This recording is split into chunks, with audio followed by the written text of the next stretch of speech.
אשת חיל ממצא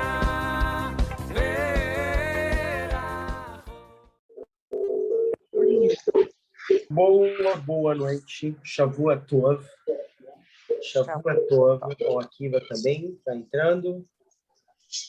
Vou trocar as aulas para segunda, que o pessoal está tendo mais tempo na segunda do que no domingo. Né? Senhoras e senhores, boa noite, Shavua Tov.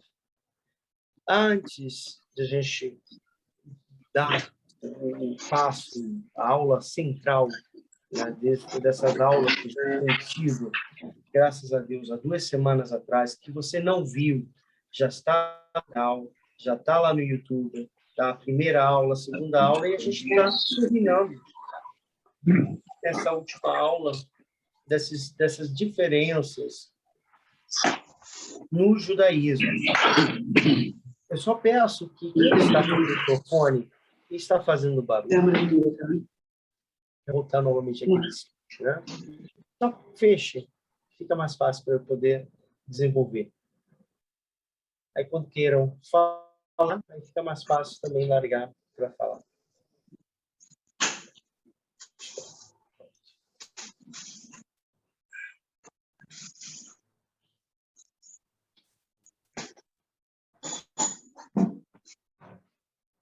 Ok. Shalom, Rav. Shalom, shalom, shalom, brachá. Deixa eu ver o que tem aqui, tá tudo ótimo. Então, vamos começar, gente, tá bom? Essa aula eu quero dedicar, tá, para Refuah Shelemah, para aquelas pessoas que têm a mente um pouquinho doente, pessoas que passam 24 horas fazendo Lashon Hara. A gente está no período das 3 semanas. É um período muito pesado para Israel. É um período que muitas desgraças aconteceram para o nosso povo. Então, a gente está no Mazal, debaixo da nossa sorte, um pouco baixa. Então, a gente tem que fazer teshuvah. A gente tem que tentar se elevar como pessoas e como judeus. E cabe a mim, né, como rabino, instruir, passar a informação. Daniel, acho que é você que está fazendo barulho.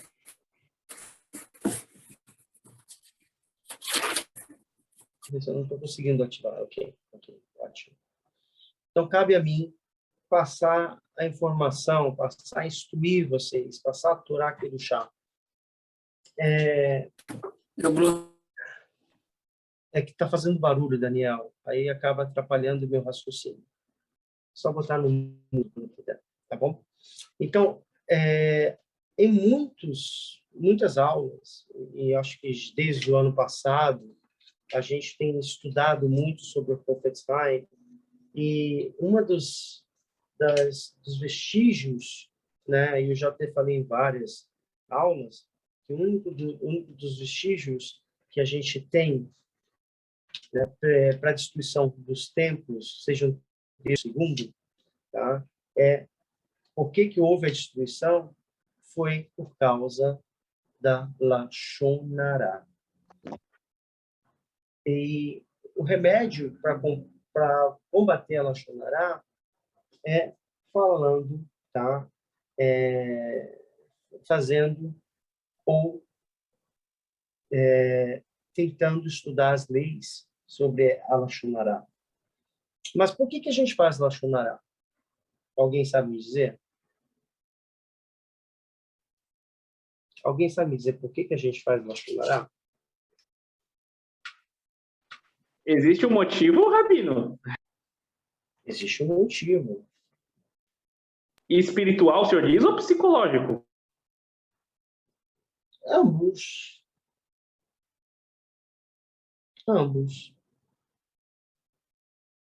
Por que a gente faz Lashon Hara? É gostoso? Psicológico, eu já ouvi falar que é é uma projeção que você faz de si mesmo no outro, né? Isso daí eu já ouvi falar. Mas esse psicológico, não sei o motivo espiritual.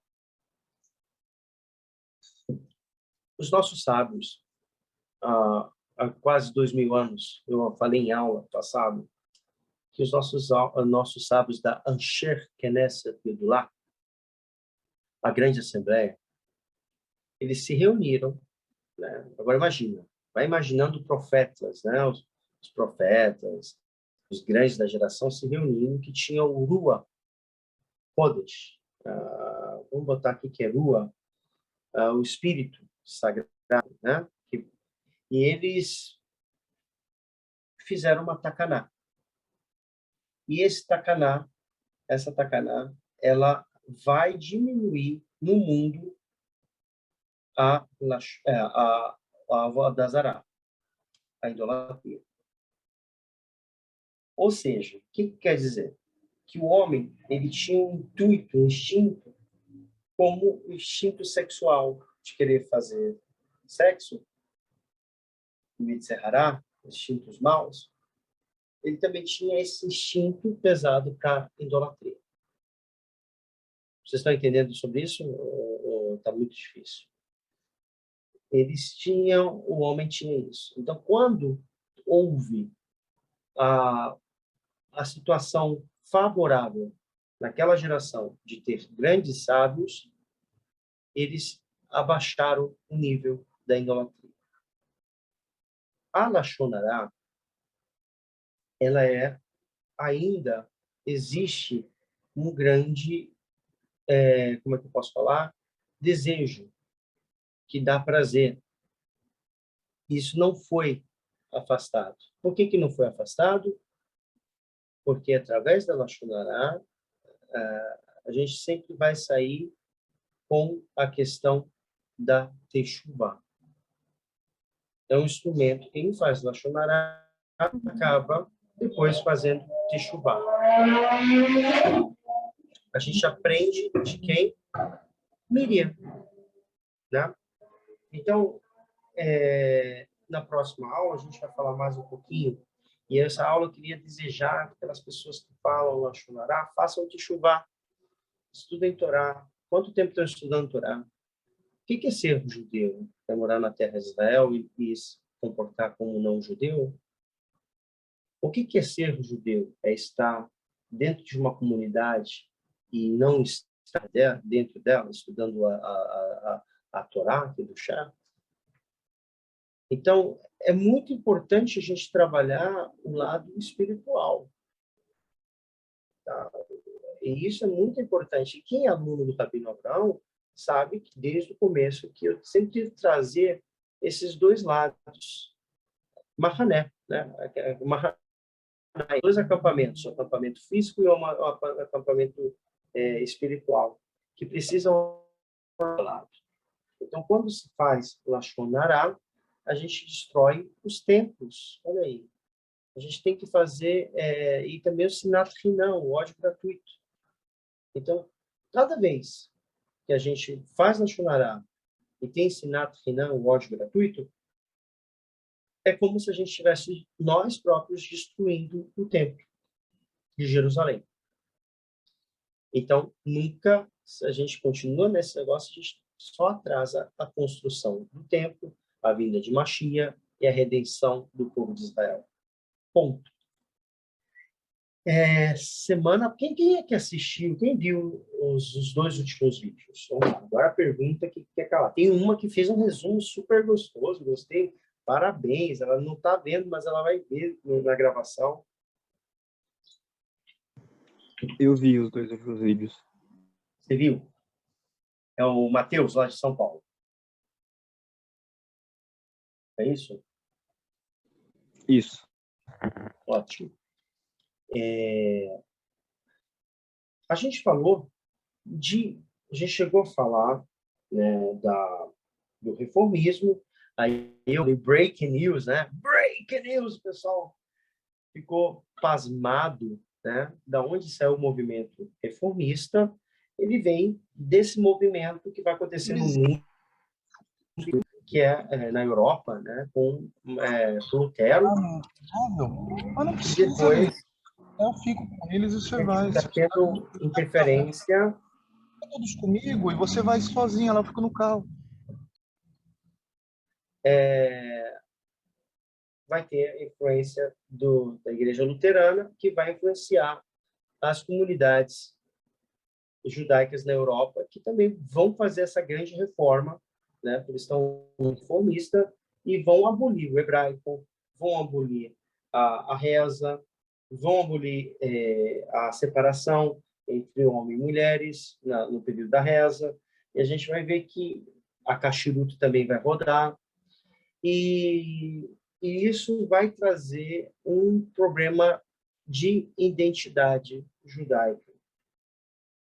E um dos valores, né, hoje a gente vê nos Estados Unidos, os movimentos reformistas, eles são muito fortes, tá? São muito fortes, mas eles acabam, as pessoas, estatística, tá? As pessoas que vão ao movimento reformista, elas chegam, ficam um tempo e depois elas vão para o movimento ortodoxo, tá? Porque elas querem desarrojar o seu lado espiritual. Eu estou dizendo que lá não seria o desenvolvimento, Hasselhanina, Deus nos livre, mas as chances são muito mais limitadas, porque mais éticas, mais filosofias, e o lado espiritual não é desarrojado. Falei também que, por causa da criação do reformismo na Alemanha, a gente vai ver que vai imigrar massivamente depois da destruição, depois da Segunda Guerra Mundial. A gente vai ver que muitos judeus, até antes, tá, da Segunda Guerra Mundial, vão começar a criar suas comunidades, tirando Nova York, né, que é a grande comunidade ortodoxa, ultra-ortodoxa. A gente vai ver que os movimentos reformistas e liberais vão desarrojar os Estados Unidos. Isso vai acontecer no famoso discurso de 1880, que eles vão publicamente dizer que a Halahá, as leis judaicas, elas não têm uma necessidade de ser cumprida, e que é a base do instrumento, a Halahá, que é a base do instrumento para o cumprimento das mitzvot, dos preceitos. Então, a gente vai ver que isso vai ser reformulado nos Estados Unidos, e dali a gente vai ver que, tanto nos Estados Unidos como na Europa, vai ter uma batalha de ensinamento moral, né? Vai no mundo Ashkenazi, né? Isso a gente está falando do mundo Ashkenazi. No mundo Sefaradi, a gente não vai ter esse tipo só que sempre foram estando nos países árabes. Então, os sábios, a estrutura sempre foi bem seguida. Tanto que, quando se pergunta se você, dentro do mundo sefaradi, pergunta se você é ortodoxo ou não ortodoxo, o sefaradi vai dizer que ele é um judeu com mitzvot. É um judeu que cuida das mitzvot. Tá? Ele vai cumprir Shabbat, Kashrut, e vai seguir o seu costume, o seu minhag. Então, a gente vai ver essa diferença. Só no mundo Ashkenazi que a gente vai ver essa ampla situação que vai culminar com o nascimento de um novo movimento, que é um movimento que era conhecido como movimento tradicional. Né? Vamos botar Massorati, mas não é Massorati que conhece hoje. Tá? E aí, o movimento tradicional, entre o movimento reformista, e os próprios reformistas vão chamar esse movimento de tradicional, vão começar a chamar ele de ortodoxo, porque o movimento tradicional, ele vai querer cumprir Shabat, ele vai querer fazer o abate kasher, conforme a Halahá, eles vão estudar a Torá, eles vão para Yeshivá, e aí eles vão adotar junto, pelo nome deles, né, que os reformistas vão apelidar, eles vão adquirir, formar ortodoxos. E aí a gente vai ver que na ortodoxia, Ashkenazi vai do Ashkenazi até o ultra-ortodoxo. Um pouquinho diferente, sem falar, separando, aí a gente vai começar a falar, antes de falar dos movimentos racídicos, que a gente vai se dedicar um pouquinho mais, O movimento vai surgir, o ortodoxo vai surgir na Alemanha, né, como sempre, e aí vai ser o grande rabino Shimshon Raphael Heschel, que escreveu, que vai se liderar e vai trazer esse debate para trazer os judeus ao movimento ortodoxo, tradicionalista.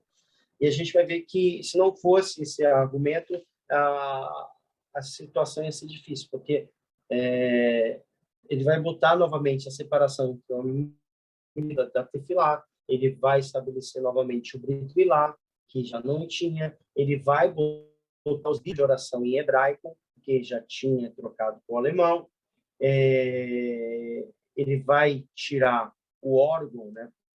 No movimento reformista vai botar órgão, banda, né? Todos esses artifícios para botar dentro da sinagoga.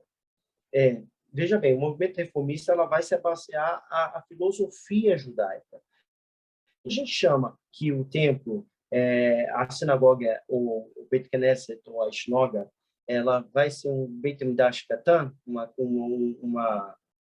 um templo meio pequeno, né? Então, era permitido tocar instrumentos, né? Mas a gente não faz isso, a gente não segue, só faz realmente no templo sagrado, quando for inaugurado. A gente vai ver que vai sair esse debate, né? Então, nos Estados Unidos, vai gerar mais um outro movimento entre o movimento reformista e é uma coisa bem interessante, é o movimento construcionista, acho que essa é a forma. O que seria esse construturista? A gente vai ver que são movimentos que não são mais liberais do que os próprios reformistas. Tá? Eles têm muita força ainda nos Estados Unidos. A maioria deles são esquerdistas, tá? Eles apoiam os movimentos socialistas, essas coisas todas. Então, geralmente, eles apoiam o partido dos Estados Unidos, os republicanos, né? Então, eles geralmente têm muita força. E eles têm mais um conceito judaico, né? Um belo exemplo de uma pessoa que é construcionista, vamos falar, o dono do Facebook, vamos botar um exemplo. Ele é judeu, ele tem valores judaicos, mas ele, na hora de casar, ele casou com uma não-judia, ele não cumpre as leis judaicas, ele vai eventualmente no Yom Kippur. Então, só para vocês entenderem um pouquinho, não estou prejulgando, mas é um modo de vida, um costume, uma cultura que não é diferente das culturas no cristianismo. Tem muita gente que é católica, mas nunca pisou numa igreja, né? Nesse meio termo entre a criação do mundo ortodoxo, a gente vai ver também do mundo reformista e do mundo reconstrucionista, a gente vai ver um nascimento nos Estados Unidos também do movimento Masoroti. O movimento Masoroti ele vai ser a divisão, a metade entre o mundo ortodoxo, Ashkenazi, e o mundo reformista. Né? Ele vai ser esse bom senso. Não, vamos ser parecidos com os ortodoxos, mas a gente vai também ser muito parecido com os reformistas. Ou seja, a gente vai cumprir Shabat, pode cozinhar, pode dirigir, pode acender fogo, mas dentro da sinagoga a gente faz as rezas como se fosse ortodoxo. E vai ser uma coisa interessante, que vai ser a balança. Né? Nem todo mundo quer ser muito aberto, nem todo mundo quer ser ortodoxo. Então, surge esse movimento nos Estados Unidos com o rabino Mordechai Kaplan, tá? Kappa, e ele originalmente foi um rabino ortodoxo, né? E se tornou o chefe desse movimento liberal.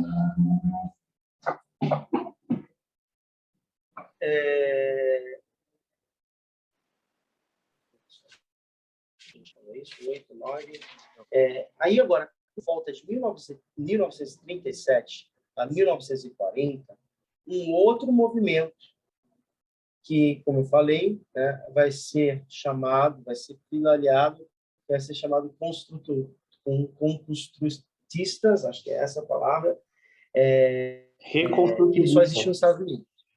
Tá? Ele só existe nos Estados Unidos, ele não vai existir na América do Sul, e nem muito menos na Europa, e nem muito menos em Israel.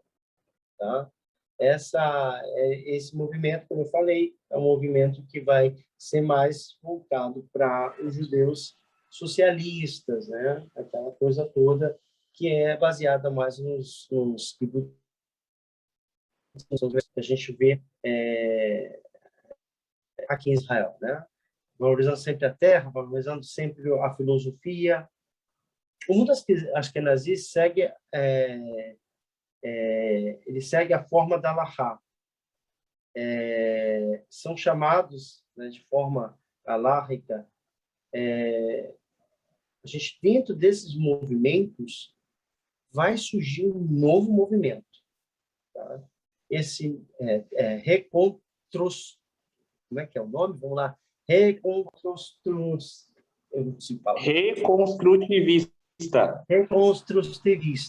Tá bom.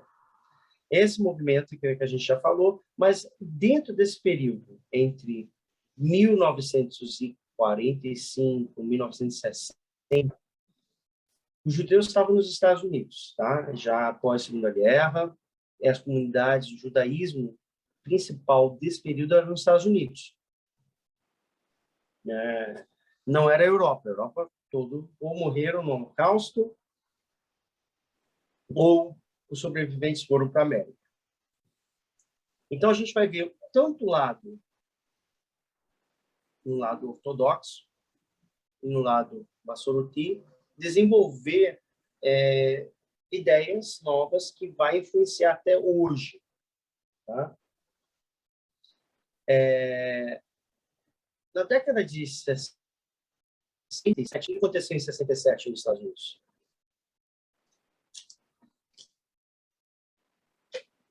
Alguém sabe? Aula de história. Será que eu vou ter que botar o filme do Forrest Gump para vocês verem e lembrarem? Repete a pergunta, Aravi. A pergunta é: o que aconteceu nos Estados Unidos em 1967? Guerra do Vietnã? Guerra do Vietnã. Muito bom, parabéns. O Vietnã, ele vai ser uma pedra de calcário nos Estados Unidos, né? Uma guerra tola, como eles próprios dizem. Isso vai trazer problemas sociais muito grandes. O que vai acontecer na região da costa da Califórnia? O que vai acontecer? Que movimento vai surgir? Olha como é que a história vai influenciar também o mundo. Movimento hippie, movimento paz e amor. Os hips. Movimento, Os hips. os hippies, né? Qual o grande festival que aconteceu nos Estados Unidos? Woodstock. Woodstock, né? Muito bom. Eu sei que vocês gostam dessas coisas, tá? E nesse período a gente vai ver muitos judeus largando o judaísmo. Né? Consegue imaginar isso? Eles têm vergonha de ser judeu. Eles têm vergonha de ser judeu, porque é sobrevivente do Holocausto. São pessoas que sobreviveram ao Holocausto. Então, ser judeu era a pior coisa do mundo. Era vergonhoso. Os sobreviventes tinham muita vergonha. E aí, então, eles vão... Cadê Deus? Onde está Deus? Né? Então, o que eles vão se entregar a movimentos ou conceitos indianos, né? Ou budistas.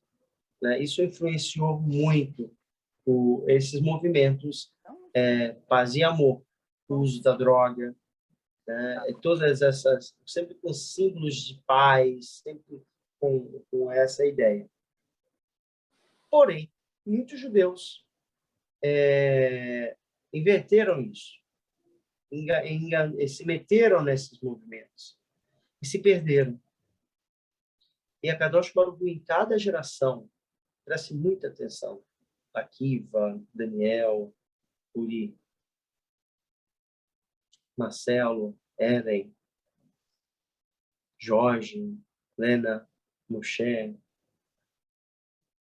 Malca, Matheus, Eva, Ari, Fabiano e Rita. Acho que está por aí, só acho que está isso, tá bom. Então, cada geração, a Kadosh Baruch Hu, ele vai trazer sempre pessoas para ensinar. Está escrito que quando morre um tzadik, nasce um tzadik. No mundo não pode ficar sem tzadikim. E nesse mesmo período onde o povo de Israel estava com sacaná, com perigo, vamos falar a palavra, não é sacanagem não, é sacaná. Vamos falar essa palavra? Sacaná. Sacanagem. Sacana. Sacana. Sacaná, em hebraico, é perigo. O povo de Israel estava vivendo uma sacaná, um perigo. Qual era o perigo dessa geração? Assimilação. Assimilação. E aí vai surgir nos Estados Unidos um rabino, filho do Holocausto, que também viveu toda essa loucura que estava acontecendo nos Estados Unidos. E tem barulho.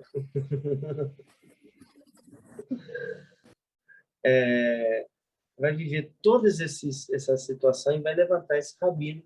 E esse rabino vai criar um movimento. Esse movimento vai mudar totalmente a face do judaísmo. Ele vai trazer alegria. Ele vai pegar os elementos desse movimento que surge nos Estados Unidos, né, hippie, e vai cacherizar ele. Nada mais, nada menos. Eu estou falando de um rabino que está enterrado aqui em Jerusalém, que eu tenho muita proximidade. Eu sou muito próximo dele, das histórias dele. Eu não cheguei a conhecer, porque ele já é falecido há muitos anos. Mas ele foi a pessoa que fez a diferença. Foi vítima também de muitas injustiças, mas ele não deixou a peteca cair e seguiu em frente. Eu estou falando nada mais, nada menos desse homem aqui. Vocês conseguem ler o nome dele? O Rabino Shlomo Kaliba é um belo livro. Foi escrito pela Susan Ellen Messinai. Vai contar as histórias desse racídico.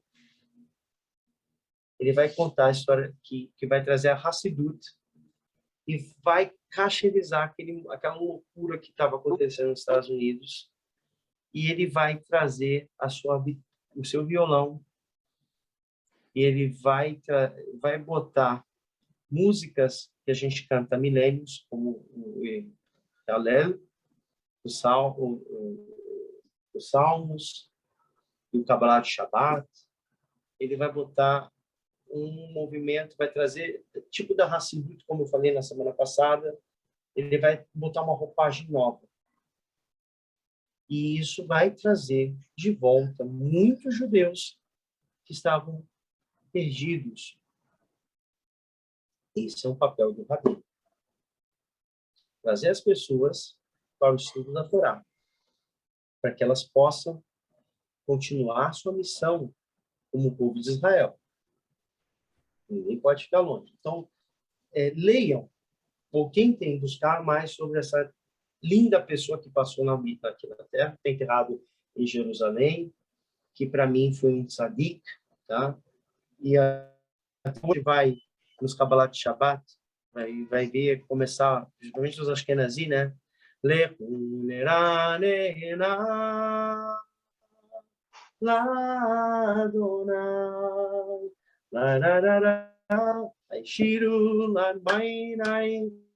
Vou lá para vocês no grupo, vocês sentirem no final dessa aula um pouquinho do Kabbalah de Shabbat Kali.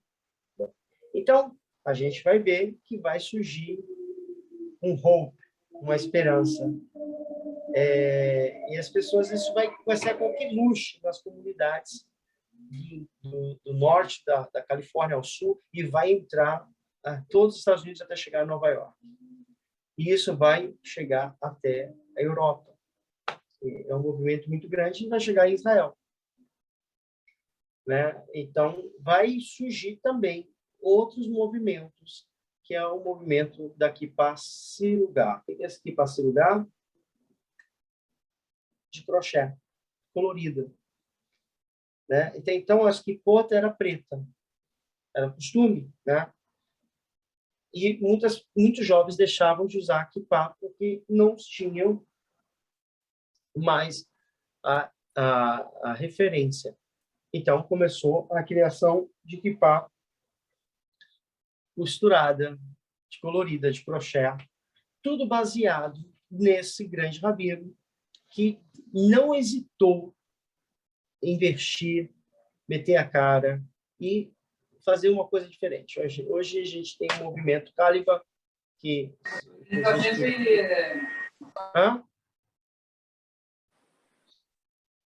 Então, dentro desse movimento, vai sair um outro movimento, um movimento que eu faço parte, tá?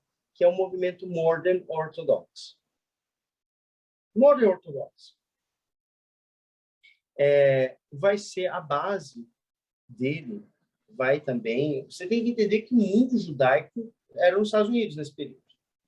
Nos Estados Unidos, a gente tinha 5 possequim, 5 legisladores. Né? É o cargo mais alto do judaísmo hoje. Aquela pessoa que vai ditar uma lei.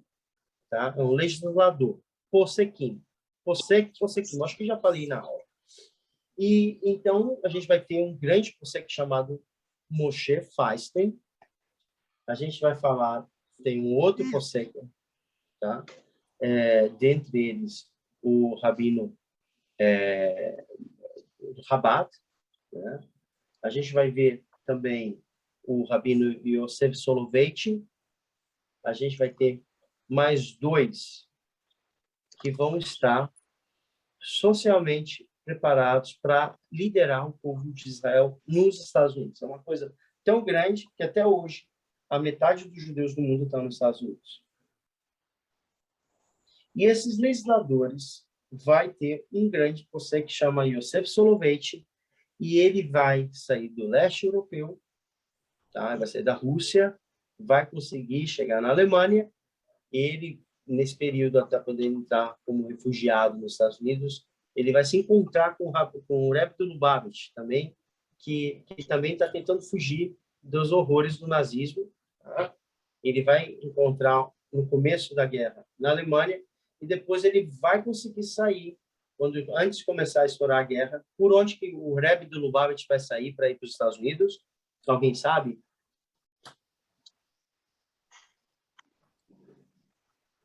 Qual o país da Europa que o Rebbe do Lubavitch deixou a Europa para se estabelecer em Nova York? Por Portugal, Polônia? Rafa? Hã? Portugal. Por Portugal. Quem falou? Matheus. Matheus, foi Portugal. Certa resposta. Portugal vai ser o país que vai dar o visto, né, para deixar o visto para ir para os Estados Unidos e salvar uma dinastia de uma Hassidut que hoje é uma das mais importantes, né, de todas as Hassiduts. Soloveitch, ele vem também dessa linhagem de grandes rabinos do leste europeu e vai também se estabelecer nos Estados Unidos. E ali ele, como um educador, um filósofo, uma pessoa à frente do seu tempo, ele vai criar, junto com outros rabinos, um local que vai transformar a forma de pensar do judaísmo. Tá? O Modern Orthodox é aquela pessoa que veste camisa normal, trabalha, são pessoas que têm trabalhos normais como vocês, mas ele é aquele que usa uma kippah na cabeça, ele vai botar o tefilim, ele vai estudar estudos laicos e também estudos religiosos, ele não vai perder a sua identidade, ele vai cuidar do Shabat, vão ser médicos, eles vão ser advogados, eles vão ter uma vida normal. Kashrut, tzitzit, tefilim, fazer tudo como se fosse uma vida normal. Então, esse é um ordem ortodoxo. E esse rabino, com outros rabinos, vão fundar uma primeira Yeshiva University. Yeshiva University vai ser um modelo entre usar dois mundos, o mundo religioso e o mundo laico, e fundir em um mundo só. Então, as pessoas vão para Yeshiva, e Yeshiva University vão estudar seus estudos laicos, mas também vão compartilhar com a Torá aqui no chá. Vocês estão entendendo que isso é um conceito novo, tá? Um ordem ortodoxo, né? Então, a gente vai ver que no outro lado, a gente vai ter um outro grupo que é conhecido como Haredi. Haredi é um movimento dentro do mundo ortodoxo que cria uma separação entre o mundo judaico e o mundo gentil. Ou seja, existe um mundo judaico, esse mundo judaico é relacionado a tudo, um grande Statler, onde tudo que é relacionado ao mundo judaico tem que ficar no mundo judaico. E fora desse mundo tem o mundo dos não-judeus, dos goim, né, dos não-judeus. Então, não tem nada a ver com o mundo judaico. Então, eles vivem no mundo paralelo, mas nenhum se mistura. Então, esse conceito é o conceito de Haredi, a separação entre o mundo judaico e o mundo gentil. Eles acreditam que temos muita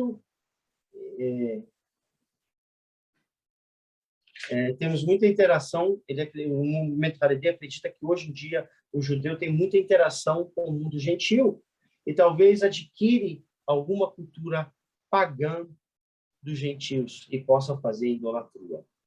Então, a gente respeita, tem muita gente aqui em Israel, no Brasil, em todos os lugares, tem muitos dos meus colegas Haredi, mas esse é o conceito. Ou seja, o Haredi é separado e os goim são goim. Então, no conceito não ordem ortodoxo, não. A gente vive com os goim, mas a gente se destaca à frente deles. Tá? Até aqui tá claro, gente? Vocês estão com dúvida? Ou tá chato? Tá claro, sim. Tá. Tá chato? Tá ótimo. Não, tá da hora. Tá legal. Então, a gente vai ver que o mundo Haredi vai ter sua grande Pompeia aonde? E fora de Israel. Qual é a grande comunidade de Haredi fora de Israel?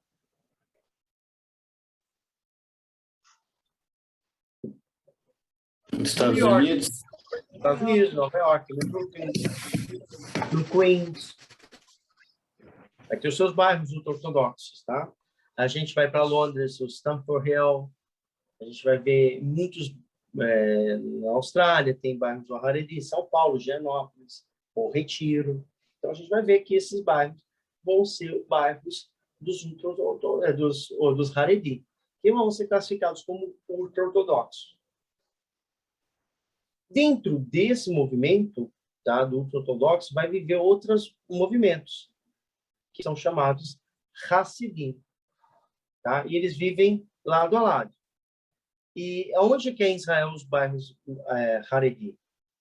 Meshearim, Geula, Merkor Baru,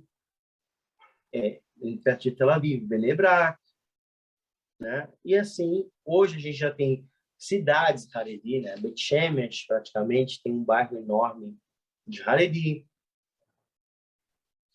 Então, esses movimentos Haredi vai morar também as Hassidim.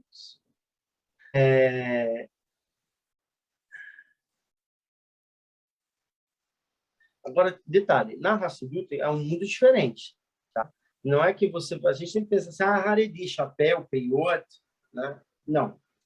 Cada um no seu quadrado, cada um com o seu estilo, tá? Tem uns que usam scalmer, tem outros que usam chapéu, tem outros que tem barba, tem outros que raspa. A gente vai ver que tem N opções de Hassidut, tá? Tudo isso no mundo Ashkenazi. E não tem a ver com o mundo Sefaradi. mais ou menos 300 anos, havia um homem que se chamava Baal Shem Tov. Ele foi um fundador do movimento racídico, e nesse tempo, né, há 300 anos atrás, na Europa, existia basicamente um pequeno grupo de judeus tradicionalistas, né, ortodoxos, que tinham certos poderes econômicos e eles não podiam estudar.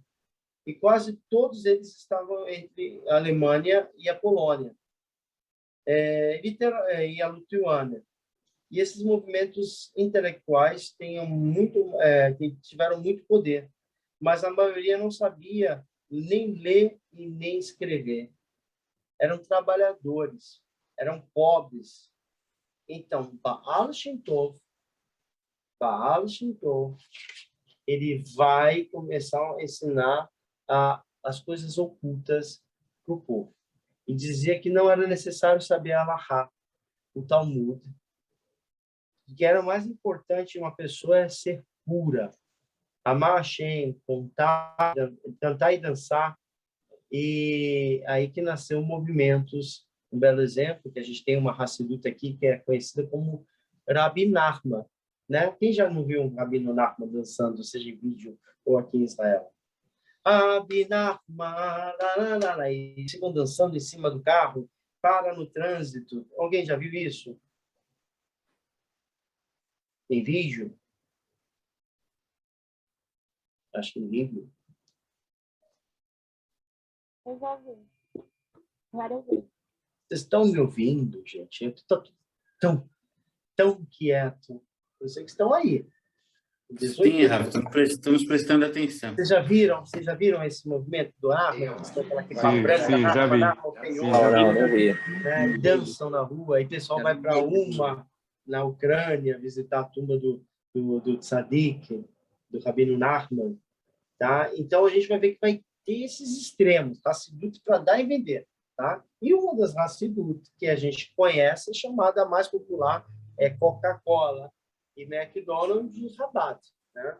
Chabad é uma Hassidut. Tá? É um movimento que é conhecido também como Beit Lubavitch. Tá?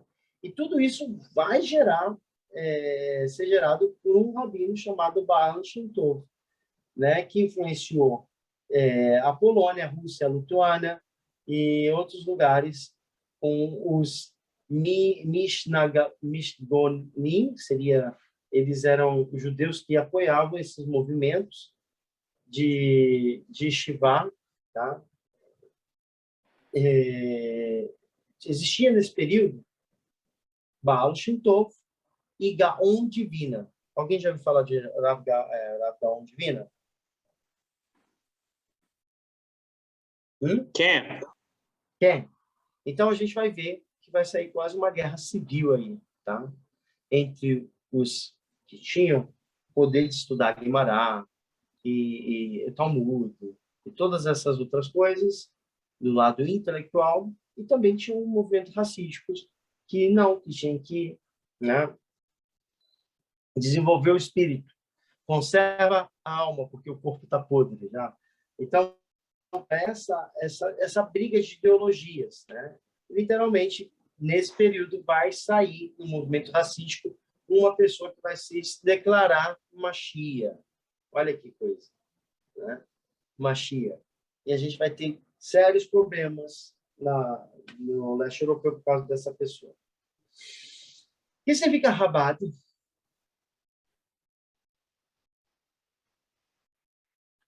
que significa Chabad? Chabad é a tradução de Chokhmah Binah E a fé Meod. Chabad significa Chokhmah Binah Vedat, que também é conhecido como um movimento ou como o Beit Lubavitch. Por que se chama Beit Lubavitch? O que é Lubavitch?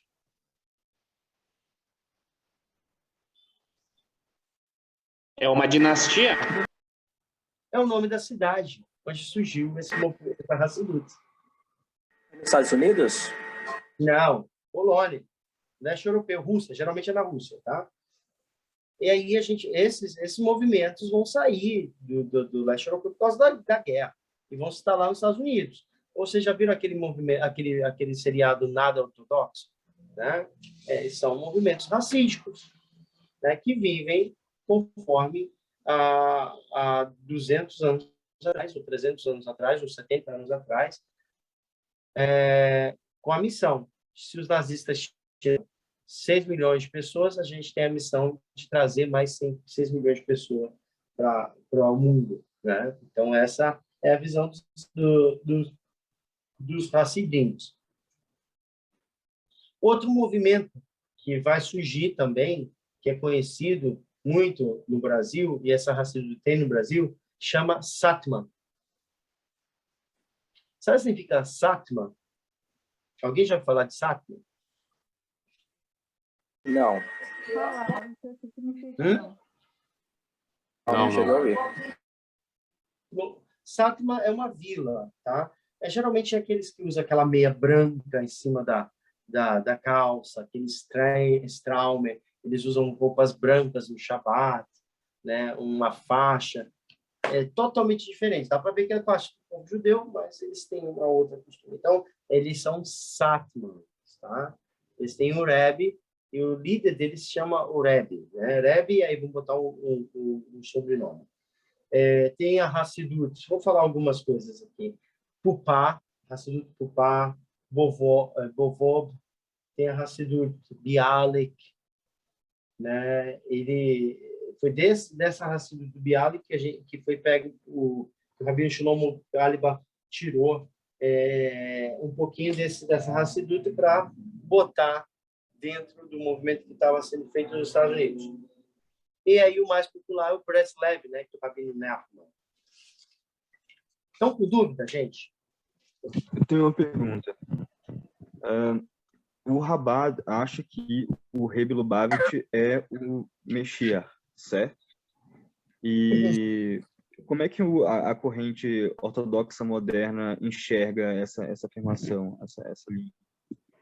Olha, cada Hassidut tem a sua opinião. Tá? O que são Hassidut? O que são os Rebes? São pessoas da dinastia do sangue do rei Davi.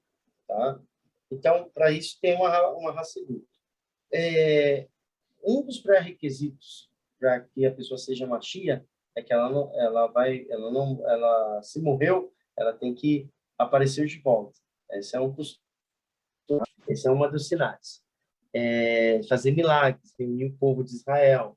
E a gente viu que os 2000 anos sempre foi muito fracassado isso.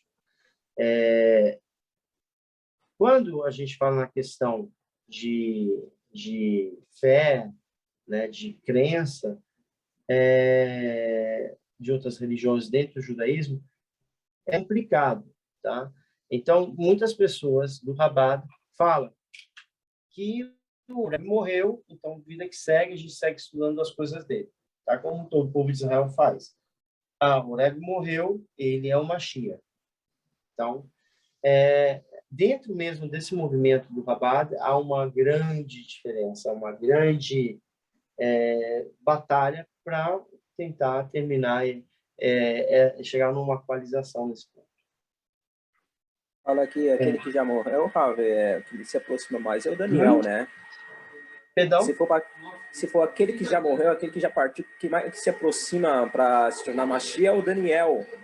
Isso que os sábios falam, né? Comparando Rebbe e o Daniel, mais provável o Daniel. O Eliyahu Navi, ele é um conceito para alguns rabinos de antemporal. Ele está em tudo que é lugar. Tá? Às vezes é um anjo que vai vir na missão de Akadosh Baruch Hu. Então, no momento certo, ele vai vir, faz, ajuda. Então, essa é a grande sacada do Eliyahu Navi. Gente, dentro desses movimentos, a gente vai ver as Hassiduts, e você vai perceber como é que é difícil o mundo ashkenazi, né? Como é que essas 3 divisões ou 4 divisões, uma confusão toda, concorda? Concordo. Né? Concorda. É uma confusão. Virou uma confusão. Agora, vamos lá no mundo sefaradi. Existiu essa confusão? Não. Não que eu saiba. Não. Existe sim os minag. Ah, O que é minag?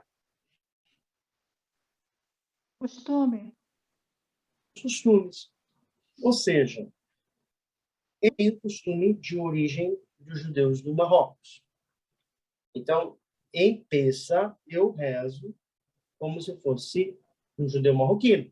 Não só em Pessa, mas Tabat Shabbat, que é o lugar que eu faço como um judeu marroquino. Agora, tem o judeu do Iraque, que ele vai seguir o costume dos rabinos do Iraque. Tem o judeu da Babilônia, ele vai seguir o costume da Babilônia. Você está entendendo? Então, vai ter o seu costume. E não deixa de ser o que aconteceu nesse furacão que foi do mundo Ashkenazi. Eu queria mostrar, antes de fazer as perguntas, eu falei do livro do Rabino Shlomo Gordon, tem em inglês, tá? Não sei se tem em português, vale a pena estudar as coisas desse grande tzadik, vocês vão ficar bastante emocionados ao temor dele aos céus. Quero fazer um pouquinho de propaganda da filosofia educacional do Maral de Praga. Esse rabino, para mim, além de ser um grande rabino, eu sou suspeito de falar porque ele é meu amigo. Ele, às vezes, quando tem uma pergunta alárrica, não sei nem se eu posso falar isso, eu estou cansadinho, mas eu falo. Ele sempre está disposto a me ajudar, sempre é uma pessoa, ele é doutor, né? Eu nada mais, nada menos que ele assumiu a minha comunidade quando eu era mais jovem, né? Frequentava a sinagoga em São Paulo. Ele assumiu a minha comunidade, o nome dele, e está em português, tá? E ele escreveu esse super livro, chama Desenvolvendo o Homem, baseado no Maral de Praga, tá? Ele fez esse livrinho aqui, muito interessante. Ele me deu esse aqui, e então vale a pena a leitura. Eu falei na semana passada, né, que eu vou mostrar para vocês a Taná de 1498, mas antes de mostrar, eu também quero mostrar para vocês o último livro. Né? A gente está no período das 3 semanas, então, nesse período das 3 semanas, a gente tem que também trabalhar a ética, a moralidade. Tá? E o último livro que ele fez em vida, né, do Sir Rabbi Jonathan Sacks, foi esse livro, tá? Immorality. Né? E ele vai trazer problemas atuais do povo de Israel nesse século. Interessante mesmo o que ele vai fazer. Eu estou terminando já, toda noite eu leio um pouquinho. E eu aconselho também ler, não sei em português se tem, mas tem em inglês, tá? O que eu queria mostrar para vocês, tá? É uma réplica da Bíblia portuguesa, a Bíblia de Lisbon, tá? Ela foi impressa em 1498, ela é um pouquinho velha, né? Ela está exposta lá no museu em Londres, tá? E ela fez essa réplica, é uma réplica única medieval, tá? De 1498, 92, e ela vem ser toda listrada. Olha como é que ela é dentro, olha como é que é. Deixa eu mostrar aqui. Eu tenho que ter cuidado porque não tem muitas detalhes dela, tá? Olha como é que é. Ela é uma réplica da Taná de Lisboa, que está lá na Inglaterra.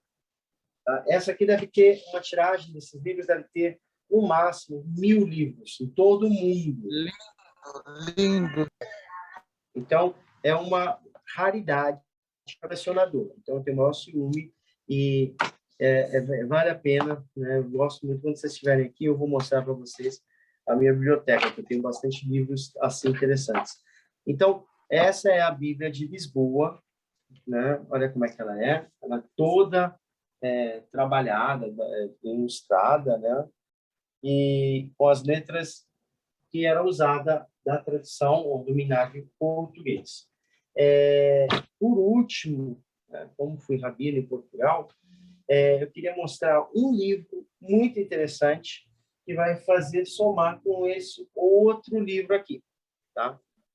A Herança Judaica em Portugal, é um livro muito bonito também, foi comprado, quem está em Portugal, se compra no Correios, em Portugal, tá? Um preço super em conta, foi emitido por Correios, então, portugueses, vale a pena dar uma olhada. Foi baseada nesse livro da Bíblia de Lisboa, tá? Mas tem um outro livro que foi feito pelos historiadores, os judeus e portugueses.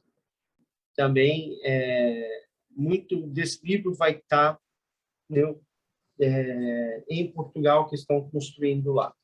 Um pouquinho da história de Portugal e dessa história da separação. Então, a gente viu que existe vários costumes, essa Babel de costumes. Eu espero que vocês tenham entendido como é complexo ser judeu, não só no lado pessoal, também no lado coletivo, porque tem várias tribos, vários chefes, vários caciques. Então, a gente precisa entender em que lugar que a gente vai se encaixar. E isso é uma coisa linda.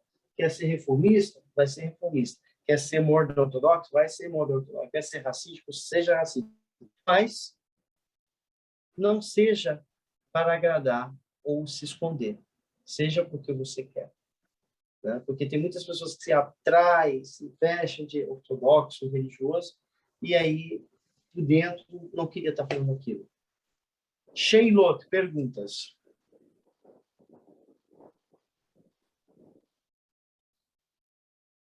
Não tem perguntas?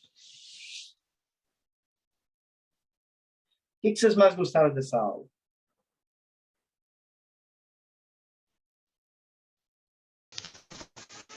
Ravi, por enquanto não tenho, porque essa aula é muito interessante.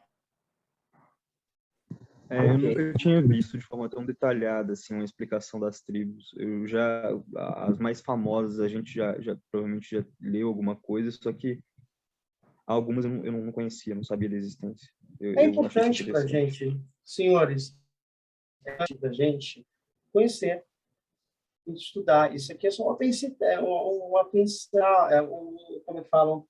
A pincelada. Uma pincelada do mundo judaico. Tá? Tem um livro muito legal na Sefer, né? Tem em português, vai falar um pouquinho. É importante. Por que eu quis fazer essa aula? Porque a gente não tem identidade. Até mesmo os judeus hoje em dia não têm mais identidade, não sabem quem são. Então, quando você não sabe quem é você é fácil ser dominado, ser conquistado e sumir no mapa. Então, a minha preocupação hoje não é construir uma sinagoga, embora eu tenha uma vontade muito grande de construir uma sinagoga. Minha preocupação é quem vai estar frequentando a sinagoga. São pessoas com Irat Shammai, pessoas que têm a Hashem no coração. Então, essa é a minha preocupação como rabino.